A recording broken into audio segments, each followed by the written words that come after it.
నమస్తే, welcome to Suman TV. నేను మీ విష్ణు. ప్రస్తుతంతో పాటు అడ్వైజర్ టు వెల్త్ యల్లారెడ్డి గారు ఉన్నారు. వారితో మాట్లాడదాం. నమస్తే యల్లారెడ్డి గారు. నమస్కారం అండి.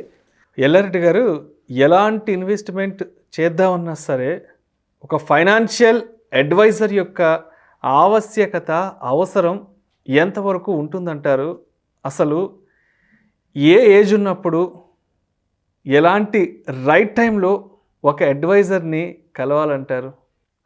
అడ్వైజర్ అనే కన్నా మనము ఒక గురువు అనుకోవచ్చండి. ప్రతి ఫీల్డ్లోనూ మనకు గురువు కావాల్సిందే. అది చిన్నప్పుడు మనము ఏబిసిడీలు దిద్దడం కోసమైనా, లేకపోతే జనరల్ అంటారు father is first your Guru for the, అంటే ప్రపంచాన్ని తెలుసుకోవడం కోసం అంటారు. అలాగే ప్రతి ఒక్క ఫీల్డ్ కూడా మనకి గురువు గారు అవసరమే. ఇక్కడ నథింగ్ బట్ మనము అడ్వైజర్ ఆర్ ఫైనాన్షియల్ అడ్వైజర్ అంటూ ఉంటాము. ఏ టైంలో కావాలి అంటే చిన్నప్పుడు ఫాదర్ చెప్పే చిన్న చిన్న పాఠాలు, ఫైనాన్స్కి సంబంధించింది ఎలా సేవింగ్ చేయాలి ఏంటి అనేది చిన్నప్పటి నుంచి మనం నేర్చుకుంటూ ఉంటాము. బట్ రియల్ అవసరం ఎప్పుడు అంటే ఒక ప్రొఫెషనల్ గైడ్, ఒక ప్రొఫెషనల్ అడ్వైజర్ ఎప్పుడు కావాలి అంటే మీ క్యారియర్ స్టార్ట్ చేయడానికి ఇమ్మీడియట్గా అది కావాల్సిందే. మీ క్యారియర్ స్టార్ట్ చేయంగానే ఒక ఫైనాన్షియల్ అడ్వైజర్ కావాల్సిందే. ఎందుకంటే అప్పుడు ప్లాన్ చేస్తే కరెక్ట్గా అతను ప్లాన్ చేయగలడు. ఏ స్టేజీలో మీకు ఏమేమి అవసరమో, అసలు టోటల్లీ ఎన్ని అవసరాలు ఉంటాయి, ఒక్కొక్క దానికి ఎలా మనం సెగ్రిగేట్ చేయాలి, దేనికి పోర్ట్ఫోలియో ఎలా క్రియేట్ చేయాలి, ఇవన్నీ కూడా టైం టు టైం మీకు గైడెన్స్ రావాలి అంటే క్యారియర్ స్టార్టింగ్లోనే మీరు ఒక అడ్వైజర్ని ఫాలో కావడం వెరీ గుడ్. అంటే ఒక 23-24 సంవత్సరాల ఏజ్కి అంతా కెరీర్లో సెటిల్ అయిపోయింటారు, కెరీర్ స్టార్ట్ అయిపోతుంది. సో ఆ టైంలో, ఆ ఏజ్లో అడ్వైజర్ని కలవడం చాలా మంచిది అంటారు. చాలా మంచిదండి. ఎస్పెషల్లీ ఇప్పుడు, ఒకప్పుడు ఏంటి అంటే చిన్న చిన్న శాలరీస్ ఉండేవి క్యారియర్ స్టార్టింగ్. ఇప్పుడు అలా కాదండి.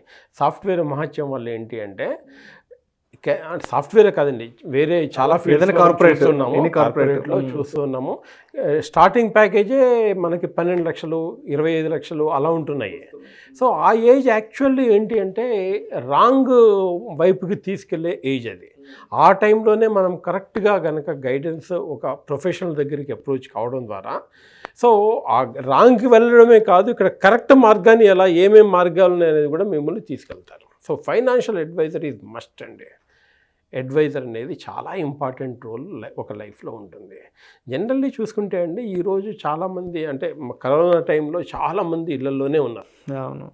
సో ఇళ్లల్లో ఉండి మార్కెట్ బాగా తగ్గిపోయింది, ఈ టైంలో ఇన్వెస్ట్ చేస్తే బాగుంటుంది అని చాలామంది డీమ్యాట్ అకౌంట్లు ఓపెన్ చేశారండి.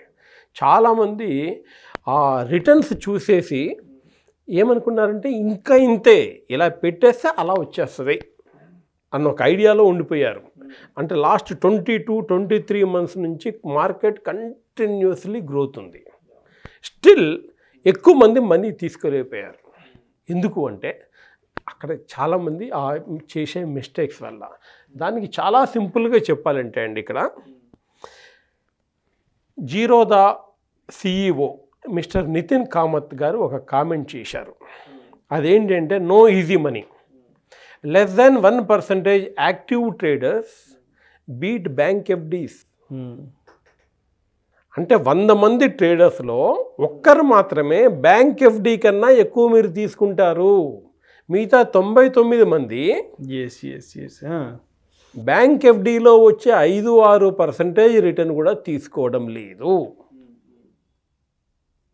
అది నేను చెప్పట్లేదండి. ఇన్ని లక్షల అకౌంట్లు ఓపెన్ చేసిన ఒక సిఈఓ ఆఫ్ ది జీరోదా చేసిన ఎఫెక్ట్. అంటే కాకపోతే ఇక్కడ ఏంటంటే ప్రతి ఒక్కరు నా 1%లోనే ఉంటాననుకుంటారు. And they made so many mistakes in the process. తెల్లారేపాటి ఇక్కడ ప్రాబ్లం అది కాదండి. మనీ ఎర్న్ చేయడం అనేది ప్రాఫిట్ కాదు, ప్రాబ్లం కాదు.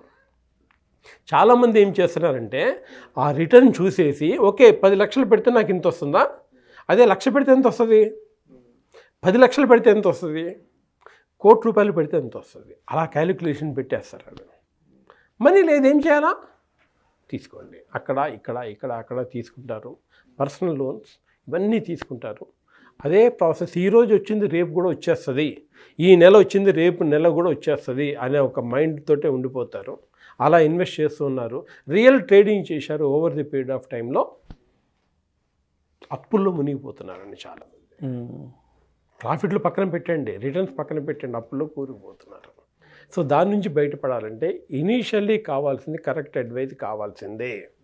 ఇక్కడ ఏంటంటే కెరీర్ స్టార్టింగ్లోనే ఒక మంచి ఫైనాన్షియల్ అడ్వైజర్ని కలవడం ద్వారా వచ్చే అడ్వాంటేజ్ ఏంటంటే అసలు మీరు దేనిలో ఇన్వెస్ట్ చేయాలి.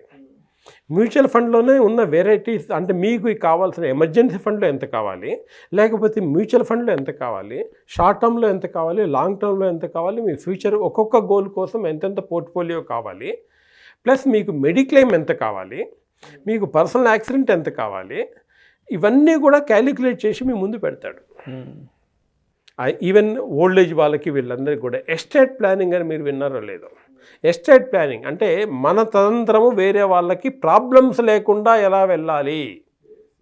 మనీ క్రియేట్ చేయడమే కాదండి, ఇప్పుడు చాలామంది మనం చూస్తున్నాం అక్కడ మనీ క్రియేషన్ కాకుండా ఓవర్ ది పీరియడ్ ఆఫ్ టైంలో డిస్ట్రిబ్యూషన్ టైంకి వచ్చేప్పటికి చాలామంది ఫెయిల్ అయ్యి కోర్టుల చుట్టూతో తిరుగుతున్నారు.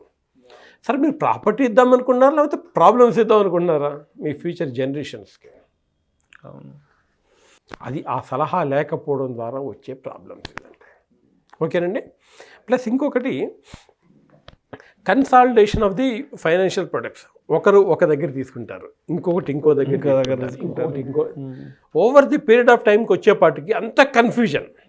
ఏం చేస్తున్నాను, ఈరోజు నా దగ్గర ఎంత ఉంది, నాకు అర్జెంటుగా కావాలంటే దేనిలో తీసుకోవాలి, వాటికి ఉన్న రిస్ట్రిక్షన్స్ ఏంటి, ఇవన్నీ కూడా ఆలోచించారు. అది కరెక్ట్ ఫైనాన్షియల్ అడ్వైజర్ అయితే జనరల్లీ ఏం చేస్తారంటే అన్నిటినీ కన్సల్టేట్ చేస్తారు. నా దగ్గర కొంతమంది కస్టమర్స్ ఉన్నారండి. రైల్వేలో వర్క్ చేసే ఒక ఎంప్లాయీ ఉన్నాడు, ఎప్పటి నుంచో ఇన్వెస్ట్ చేసుకుంటూ వస్తున్నాడు పాపం. కానీ ఎంత కాంప్లికేట్ చేశాడు అంటే నామినీ ఒక దానిలో పెట్టాడు, ఒక దానిలో పెట్టలేదు, జాయింట్ అకౌంటు ఆయన వాళ్ళ wife, bank account different bank accounts, ఇలా సో మచ్ కాంప్లికేటెడ్. నాకు అది చేయడానికి దాదాపు మేబీ ఒక 5-6 lakhs ఉంటాయి అనుకుంటా. నాకు అది చేయడం కోసం దాదాపు 5-6 నెలలు పట్టింది. ఎందుకంటే సిగ్నేచర్ చేంజెస్, ఆ టైంలో బ్యాంక్ లేదు, ఆ టైంలో పాన్ నెంబర్ లేవు, ఆ టైంలో ఆధార్ లేవు, ఇవన్నీ కూడా అప్డేట్ చేసుకుంటూ రావాల్సి వచ్చింది. బ్యాంక్ ఎఫ్డి చేయాల్సి వచ్చింది, బ్యాంక్ మార్చాల్సి వచ్చింది. ఇవన్నీ కూడా ఒక్కోటి కన్సాలిడేట్ చేసుకురావడానికి చాలా టైం పట్టింది. అదేనండి, పిల్లలకి ప్రాపర్టీ ఇవ్వాలి కానీ ఇలాంటి ప్రాబ్లమ్స్ ఇవ్వకూడదు. కోర్టులు చుట్టూ తిరిగేది కొన్ని ఉంటాయి, కొన్ని ఇలాంటి ప్రాబ్లమ్ తిడుతున్నారండి. మా డాడీ ఇన్ని పొరపాట్లు చేశాడని తిడుతున్నారు. సో ఎస్టేట్ ప్లానింగ్ అనేది కూడా చాలామందికి తెలియని సబ్జెక్టు. ప్లస్ విల్ రైటింగ్ అనేది చాలామంది చేయరు. విల్ రైటింగ్ అనేది చాలా ఇంపార్టెంట్ అండి, చాలా ఇంపార్టెంట్. ఓకే అండి. అలాగే ఇప్పుడు చాలామంది ఏంటంటే ఈ అంటే అడ్వైజర్కి ఏదో చిన్న కమిషన్ వెళ్తుంది, అది కూడా నేనే తీసేసుకుంటే ఎలా అని కొంతమంది అంటారు. కరెక్టే అండి, మీరు ప్రతిదానికి చేస్తున్నారు. ఒక జిమ్కి వెళ్తే అక్కడ ట్రైనర్కి ఇస్తున్నారు, బ్యాంక్ దగ్గరికి వెళ్తే వాళ్ళకి ఇస్తున్నారు, they will be getting some commission out of it. ఇక్కడ ఏంటి అంటే కొన్ని ఈ మధ్యన వచ్చిన యాప్స్ ఏం చేస్తారంటే మీకు జీరో అసలు కాస్ట్ ఏమీ లేదు అంటారు.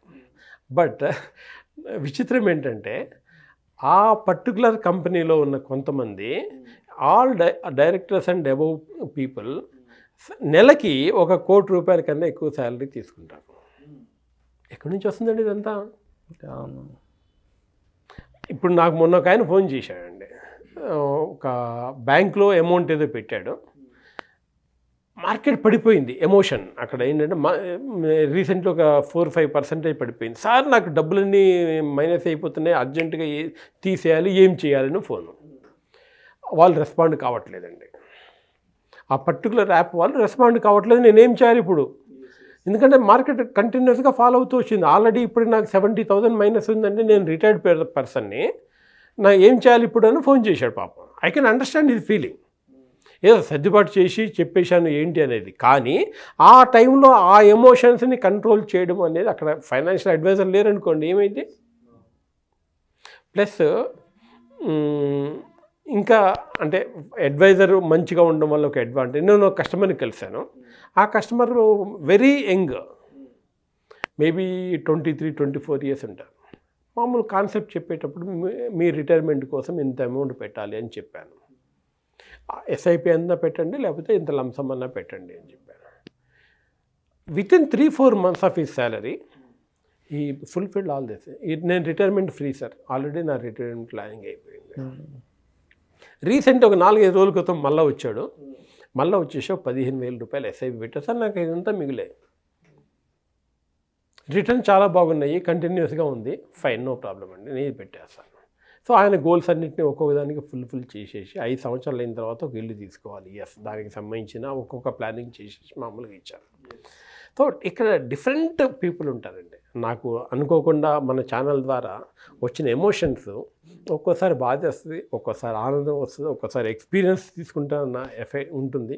బట్ ఒక్కొక్క రకంగా ఆ ఫీలింగ్స్ అన్నిటినీ, ఆ ఎమోషన్ అన్నిటినీ కరెక్ట్గా హ్యాండిల్ చేయగలిగితే బాగుంటుంది. ఇప్పుడు నేను ఉంటాను, అతనే అదే పర్సన్ వేరే దగ్గరికి వెళ్ళాడు అనుకోండి, లేదు అదే వాళ్ళ బ్యాంకులో దగ్గరికి వెళ్ళిపోతే ఎస్ సార్ కరెక్టే, ఇది బాగా అప్ అండ్ డౌన్ వచ్చేస్తుందండి, వద్దండి దీనిలో పెట్టేద్దామని చెప్పేసి వేరే ఒక దానిలో పెట్టేస్తారు. అప్పుడేమవుతారు, జనరల్లీ జరిగేది అదే అండి. రాంగ్ సెల్లింగ్ కూడా ఉండకుండా ఉండాలి. ఎట్ ది సేమ్ టైం అక్కడ ప్రొఫెషనల్స్ కూర్చోకపోతే వచ్చే పరిస్థితి అండి. ఓకే అండి. సో ఇవన్నీ కూడా జనరల్లీ అది సాఫ్ట్వేర్లో అంటే జనరల్లీ మీ ఇన్వెస్ట్మెంట్స్ని రెగ్యులర్లీ చూడొద్దు అని మేము చెబుతూ ఉంటాము. కానీ ఒక కస్టమర్ ఉన్నాడు, సాఫ్ట్వేర్ ఇన్ఫోసిస్లో వర్క్ చేసే ఒక కస్టమరు, అంటే ఎన్నిసార్లు ఆ పర్టికులర్ రిపోర్ట్ చూస్తున్నాడని మాకు regularly we can track it. ఒక మంత్లో 300 సార్లు చూశాడండి. ఆ హిట్స్ స్టాటిస్టిక్స్ అని మా దగ్గర ఉంటుంది. ఆ కస్టమర్ 300 సార్లు చూశాడు ఒక 1 month టైంలో. అంటే పోర్ట్ఫోలియోకి సంబంధించిన పెట్టిందంతా చాలా చిన్న అమౌంట్, కానీ అంత ఎమోషన్స్ అనేది ఏమైద్దో ఏంటి, అదేంటి, ఇదేంటి, అది ఎక్కడ ఉంది, పెట్టిన చిన్న amount not fulfilling his dreams, still ఆ ఎమోషన్స్ అంత బాగా ఉంటాయన్నమాట. సో ఇవన్నిటినీ కంట్రోల్ చేయడం అంటే కంపల్సరీ ఒక అడ్వైజర్ కావాల్సిందే. ఎందుకంటే ఫ్యూచర్లో కోటికి, నేను ఒకటే చెబుతుంటానండి, మీకు కోటి కావాలంటే ₹1,00,000 ఖర్చు పెట్టండి, లేదు నేను ₹1,00,000 ఖర్చు పెట్టను అంటే మీకు వచ్చేది కోటి కాదండి, 10 లక్షలే వస్తాయి. చాలా సింపుల్. సో ఈ అన్నిటినీ దృష్టిలో పెట్టుకొని hire a good financial adviser near to you అని నేను చెబుతుంటానండి. Thank you sir, thank you so much Reddy గారు. ఒక ఫైనాన్షియల్ అడ్వైజర్ యొక్క అవసరం, ఆవశ్యకత ఎంతవరకు ఉంటుంది, అదేవిధంగా ఇన్వెస్ట్మెంట్స్ అనేవి చేయడానికి సరైన సమయం, సరైన వయస్సు ఎప్పుడు అనేది కూడా మీరు చాలా క్లియర్గా, డీటెయిల్గా తెలియజేశారు. Thank you so much sir.